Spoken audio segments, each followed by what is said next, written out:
नमस्कार। जय सिया राम। श्री राम जय राम जय जय राम। श्री राम जय राम जय जय राम। अभी सबसे पहले सभी को मेरा प्रणाम। जय सिया राम। मैं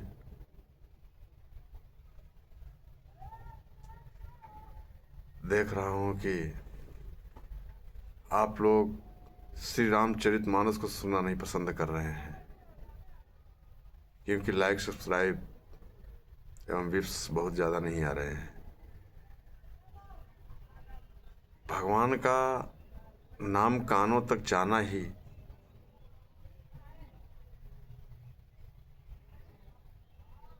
जितने पाप होते हैं सभी मिट जाते हैं। इसलिए पढ़ते नहीं तो कम से कम सुना तो जरूर करें। इसलिए मैं इसको बहुत ही सरल भाषा में अर्थ सहित बता रहा हूँ कि आप लोग वीडियो तो देखते हैं, इंस्टाग्राम देखते हैं, फिल्में देखते हैं, सीरियल देखते हैं और उसको सब्सक्राइब भी करते हैं, लाइक भी करते हैं,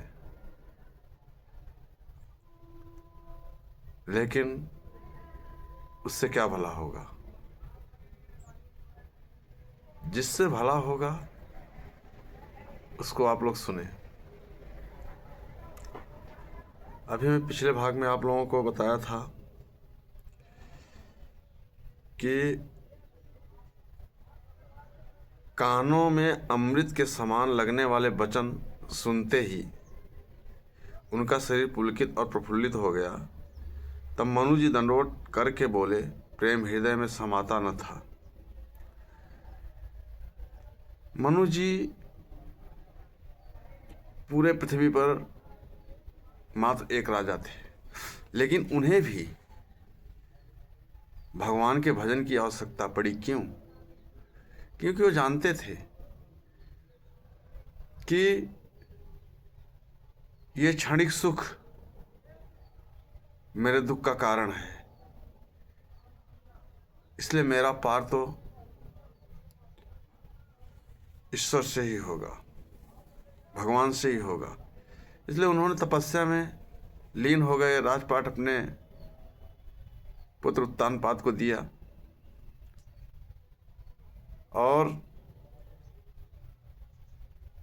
तपस्या में ऐसी तपस्या उन्होंने किया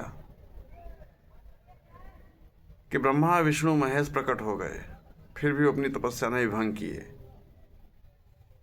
वर देने के लिए बोले, फिर भी उन्होंने आंखें नहीं खोली।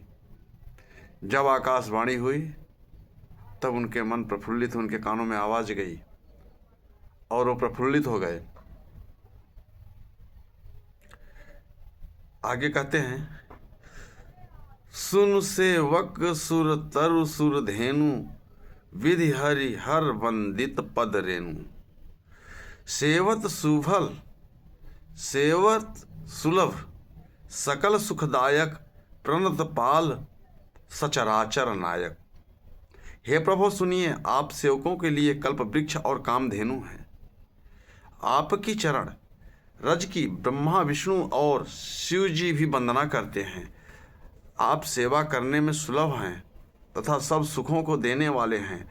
आप शरणागत के रक्षक और जड़ चेतन के स्वामी हैं। अब यहाँ पे प्रश्न उठता है कि ब्रह्मा विष्णु महेश भी उनकी पूजा करते हैं, तो ईश्वर हैं कौन?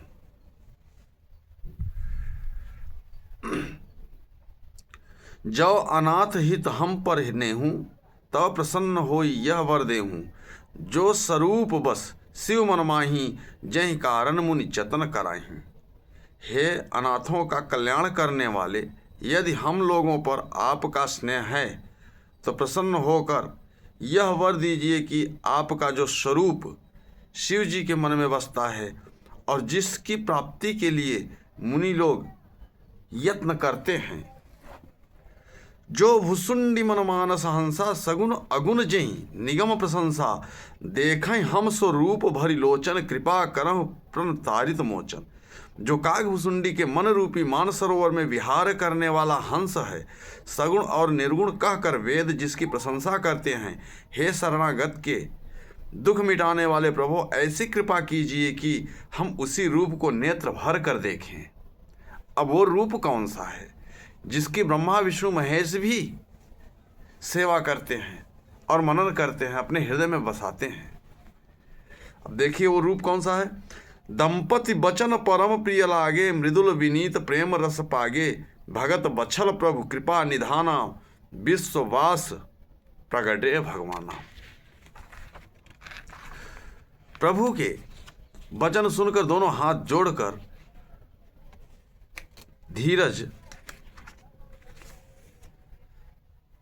यहां पर राजा ने जो विनय किया तो राजा रानी के कोमल विनय युक्त और प्रेम रस में पगे हुए वचन भगवान को बहुत ही प्रिय लगे। भक्त वत्सल कृपा निधान, संपूर्ण विश्व के निवास स्थान या समस्त विश्व में व्यापक सर्व समर्थ भगवान प्रकट हो गए। नील सरोरुह नीलमणि, नील नीलधर श्याम। लाजहि तन शोभा निरख, कोटि कोटि सत काम। भगवान के नीले कमल, नीलमणि और नीले जल युक्त मेघ के समान कोमल, प्रकाशमय और सरस श्याम वर्ण चिन्मय शरीर की शोभा देखकर करोड़ों कामदेव भी लजा जाते हैं। शरदमयंक वदन छवि सीवा, चारु कपोल चिबुक दर ग्रीवा। अधर अरुण रद सुंदर नासा, विधुकर निकर विनिंदक हासा। उनका मुख शरद पूर्णिमा के चंद्रमा के समान छवि की सीमा स्वरूप था। गाल और ठोड़ी बहुत ही सुंदर थे। गला शंख के समान त्रिरेखा युक्त चढ़ाव उतार वाला था। लाल होठ, दांत और नाक अत्यंत सुंदर थे। हंसी चंद्रमा की किरणा वली को नीचा दिखाने वाली है।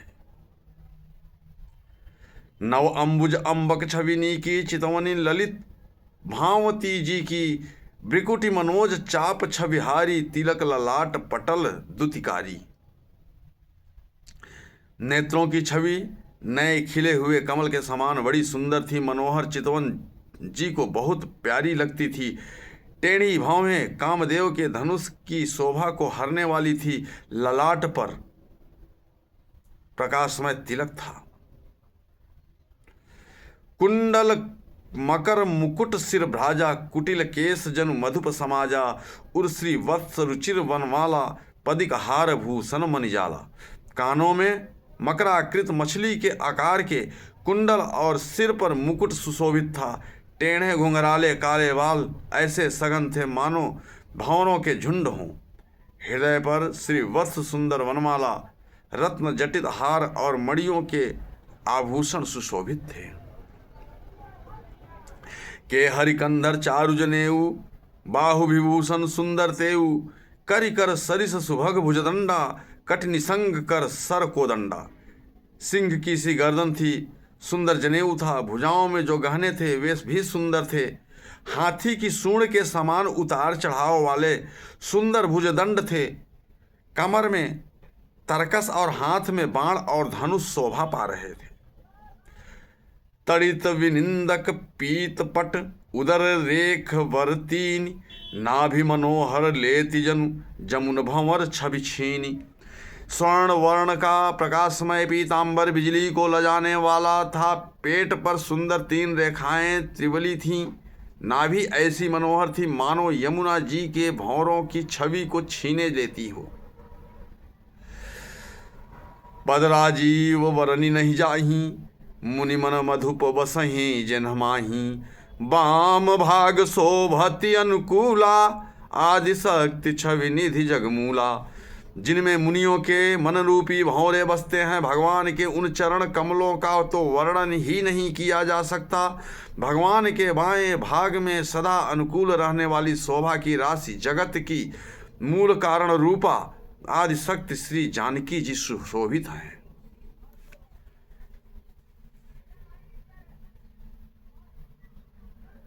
भगवान के बाएं वाम में कौन सुशोभित है? जानकी जी। अब यहां पे निर्णय हो जाता है कि परम पुरुष कौन है, जो सर्वशक्तिमान और ये सृष्टि रहे या न रहे, रहेगी तो भी रहते हैं, नहीं रहेगी तो भी रहते हैं, सारी सृष्टि, सारे लोक नष्ट हो जाते हैं, फिर भी वो रहते हैं।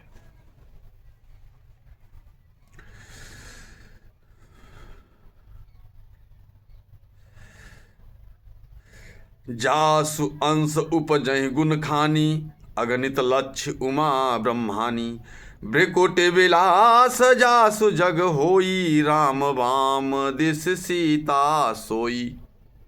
जिनके अंश से गुणों की खान अगणित लक्ष्मी, पार्वती और ब्रह्माणी त्रिदेवों की शक्तियां उत्पन्न होती हैं, तथा जिनकी भाव में इशारे से ही जगत की रचना हो जाती है, वही भगवान का स्वरूप शक्ति, वही भगवान की स्वरूपा शक्ति श्री सीता जी, श्री रामचंद्र जी की बाईं ओर स्थित है। अब यहां पे निर्णय हो गया कि ईश्वर कौन है? राम हैं, और उनके वाम भाग में सीता जी विराजमान हैं, जिनसे पूरी सृष्टि की रचना होती है। छवि समुद्र हरि रूप बिलो की, एक टक रहे नयन पटटोरों की, चित वही सादर रूप अनुपा, तृप्त न मानहि मनु सतरूपा। शोभा के समुद्र श्री हरि के रूप को देखकर मनु सतरूपा नेत्रों के पट पलकें रोके हुए एक टक स्तब्ध रह गए। उस अनुपम रूप को वे आदर सहित देख रहे थे और देखते देखते अघाते ही नहीं थे।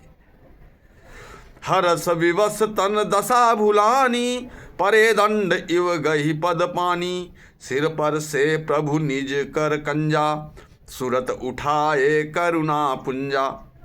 आनंद के अधिक वश में हो जाने के कारण उन्हें अपने देह की सुध भूल गई। वे हाथों से भगवान के चरण पकड़कर दंड की तरह सीधे भूमि पर गिर पड़े। कृपा की राशि प्रभु ने अपने कर कमलों से उनके मस्तकों का स्पर्श किया और उन्हें तुरंत ही उठा लिया। बोले कृपा निधान पुनि, अति प्रसन्न मोहि जानी, मागह बर जोय भाव मन, महादानी अनुमानी। कृपा के निधान भगवान बोले, मुझे अत्यंत प्रसन्न जानकर और बड़ा भारी दानी मानकर जो मन को भाए वही वर मांग लो। मुनि प्रभु बचन जोरी जुग पानी, धरि धीरज बोली मृदुबानी, नाथ देख पद कमल तुम्हारे, अब पूरे सब काम हमारे। यहाँ पर प्रभु के वचन सुनकर दोनों हाथ जोड़कर और धीरज धरकर राजा ने कोमल वाणी में कहा, हे नाथ, आपके चरण कमलों को देखकर अब हमारी सारी मनोकामनाएं पूरी हो गई हैं। एक लालसा रह गई है। तो प्रभु बोले कि वो क्या लालसा है? मांगो। हे राजन, मैं आपकी हर लालसा पूरी करने के लिए ही आया हूं। मैं आपके तप से बहुत प्रसन्न हूं। फिर क्या कहते हैं राजा मनु? एक लालसा बड़ी उर्माही, सुगम अगम कहीं जी जाति सुनाही, तुम्हि देत यति सुगम गोसाई, अगम लाग मोहिनी जे कृपनाई। फिर भी मन में एक बड़ी लालसा है, उसका पूरा होना सहज भी है और अत्यंत कठिन भी, इसी से उसे कहते नहीं बनता। हे स्वामी, आपके लिए तो उसका पूरा करना बहुत सहज है, पर मुझे अपनी कृपणता के कारण वह अत्यंत कठिन मालूम होता है। जथा दरिद्र विबुध तरुपाई, बहु संपत्ति मागत सकुचाई, तासु प्रभाव जानी नहीं सोई, तथा हृदय मम संशय होई। जैसे कोई दरिद्र कल्प वृक्ष को पाकर भी अधिक द्रव्य मांगने में संकोच करता है, क्योंकि वह उसके प्रभाव को नहीं जानता, वैसे ही मेरे हृदय में संशय हो रहा है। अब संशय क्या हो रहा है? सो तुम जानहु अंतर्जामी, पूर्वहु मोर मनोरथ स्वामी, सकुच बिहाई मांगु नृप मोही, मोरे नहीं अदेय कछु तो ही। स्वामी, हे स्वामी, आप अंतर्यामी हैं, इसलिए उसे जानते ही हैं, मेरा वह मनोरथ पूरा कीजिए। भगवान ने कहा, हे राजन, संकोच छोड़कर मुझसे मांगो, अपनी लज्जा छोड़कर मुझसे मांगो। तुम्हें न दे सकूं ऐसा मेरे पास कुछ भी नहीं है। दान शिरोमणि कृपा निधि, नाथ कहूँ सती भाव, चाहूं तुम्हें समान सुत, प्रभु सन कवन दुराव। यहां पर मनु महाराज जी कहते हैं कि राजा ने कहा, हे दानियों के शिरोमणि, हे कृपा निधान, हे नाथ, मैं अपने मन का सच्चा भाव कहता हूं कि मैं आपके समान पुत्र चाहता हूं। प्रभु से भला क्या छिपाना।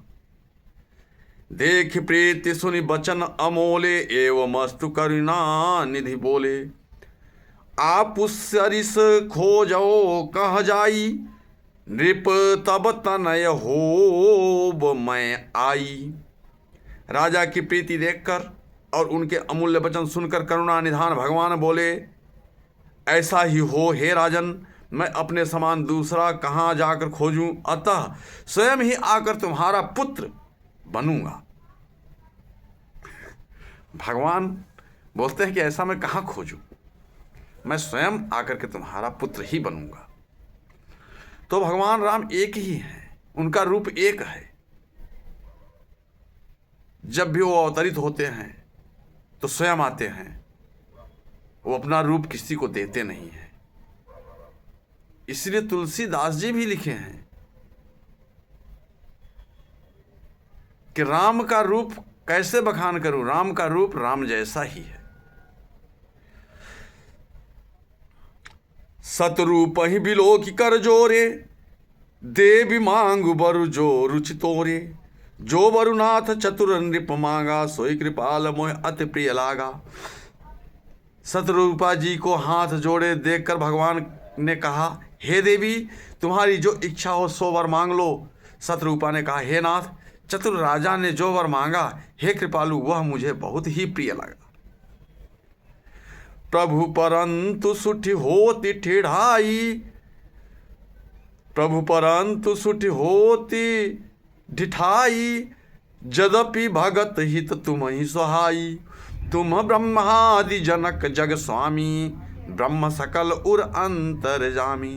परंतु हे प्रभु, बहुत ढिठाई हो रही है, यद्यपि हे भक्तों का हित करने वाले, वह ढिठाई भी आपको अच्छी ही लगती है।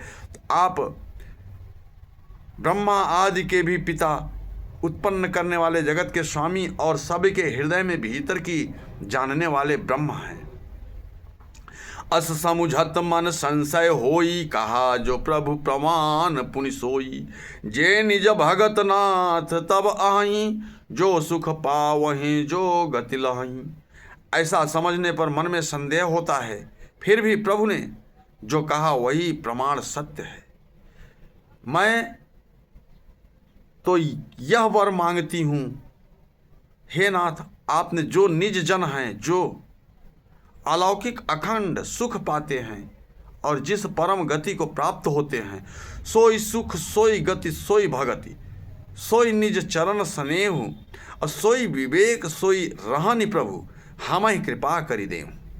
हे प्रभु, वही सुख वही गति वही भक्ति, वही अपने चरणों में प्रेम, वही ज्ञान और वही रहन सहन कृपा करके हमें दीजिए।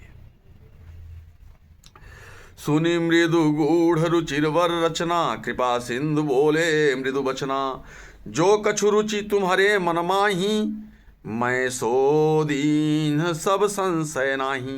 रानी की कोमल गूढ़ और मनोरथ श्रेष्ठ वाक्य रचना सुनकर कृपा के समुद्र भगवान कोमल वचन बोले, तुम्हारे मन में जो कुछ इच्छा है वह सब मैंने तुमको दिया, इसमें कोई संदेह न समझना। मातु विवेक अलौकिक तोरे, कबहु न मिटहि अनुग्रह मोरे। बंदी चरण मनु कहूँ बहोरी, और एक बिनती प्रभु मोरी। हे माता, मेरी कृपा से तुम्हारा अलौकिक ज्ञान कभी नष्ट न होगा। तब मनु ने भगवान के चरणों की वंदना करके फिर कहा, हे प्रभु, मेरी एक विनती और है। सुत विषयिक तव पद रति हो, मोहि बड़ मूढ़ कहे किन को। मनि बिनु फनि जिमि जल बिनु मीना, मम जीवन तिमि तुम ही अधीना। आपके चरणों में मेरी वैसे ही प्रीति हो जैसी पुत्र के लिए पिता की होती है। महाराजा मनु भगवान से यही कहते हैं कि मेरी आपके चरणों में वैसे ही प्रीति हो जैसे एक पिता की पुत्र के लिए होती है। चाहे मुझे कोई बड़ा भारी मूर्ख ही क्यों न कहे, जैसे मणि के बिना सांप और जल के बिना मछली नहीं रह सकती, वैसे ही मेरा जीवन आपके अधीन रहे, आपके बिना न रह सके। असबरु मांगी चरण गहि रहूं, एवं अस्तु करिना करुणा निधि कहूं। अब तुम मम अनुशासन मानी, बसहु जाई सुरपति रजधानी। ऐसा वर मांग कर राजा भगवान के चरण पकड़ रह गए। तब दया के निधान भगवान ने कहा, ऐसा ही हो, अब तुम मेरी आज्ञा मानकर देवराज इंद्र की राजधानी अमरावती में जाकर वास करो। तह करि भोग बिला विशाल तात गए कछुकाल पुनि। तह करि भोग विशाल तात गए कछुकाल पुनि। होई हूँ अवध भुआल, तब मैं होव तुम्हार सुत। हे तात, वहाँ स्वर्ग में बहुत से भोग कर कुछ काल बीत जाने पर तुम अवध के राजा होंगे, तब मैं तुम्हारा पुत्र होऊंगा। महाराजा मनु की तपस्या से पर ब्रह्म परमेश्वर स्वयं आकाशवाणी हुई और प्रकट हुए। उन्होंने महाराजा मनु से प्रसन्न होकर उनसे वर मांगने को कहा। महाराजा मनु बुद्धि के खान उन ब्रह्म से यही वर मांगा कि आप जैसा ही पुत्र हमें हो, और माता स्वरूपा उनकी चरणों की भक्ति सब कुछ मांग ली। प्रभु ने सब कुछ दिया, और देने के बाद महाराजा मनु को कहा कि आप जाकर स्वर्ग में स्वर्ग का भोग कीजिए, और अयोध्या में दशरथ के रूप में आप राजा होंगे, वहीं पे मैं आपका सुत होकर आऊंगा।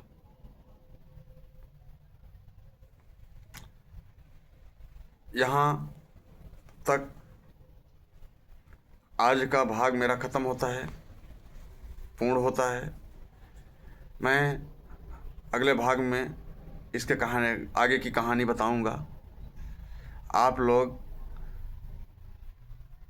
इस भक्ति रस का, इस रामचरित मानस का रस पान जरूर करें। मेरे चैनल का नाम है श्री परशुराम जन कल्याण सेवा समिति। चैनल को लाइक एवं सब्सक्राइब जरूर करें, और वीडियो को पूरा देखें, पूरा सुने। जय सिया राम,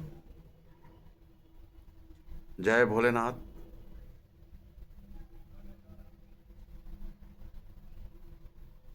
हर हर महादेव।